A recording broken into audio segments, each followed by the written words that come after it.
ఇచ్చినంత మాత్రాన, సంవత్సరాలు తరిగిపోతున్నంత మాత్రాన బ్రతుకులు ఎందుకు నాశనం అవుతాయి?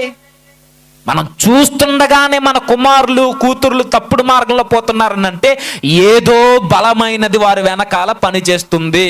అదేంటో మనకు తెలియాలి. ఈరోజు మన కొడుకుల జీవితాలు బాగోలేదని రొమ్ములు బాదుకుంటున్నామని అంటే అసలు బాగోకపోవడానికి కారణం ఏంటో మనకు తెలియాలి. వాడు ఎందుకు వ్యసనాల పేరట పరిగెడుతున్నాడో, వాడు ఎందుకు కొత్త కొత్త మార్గాలు ఎన్నుకొని ఇలా ప్రవర్తిస్తున్నాడో మనకు తెలియాలి అని అంటే బైబిల్లో సేమ్ మనలా బ్రతికేసిన కొన్ని కుటుంబాలు ఉన్నాయి. మనకన్నా దారుణమైన అలవాట్లకి అలవాటు పడిన బానిస బ్రతుకులు బైబిల్లో ఉన్నాయి.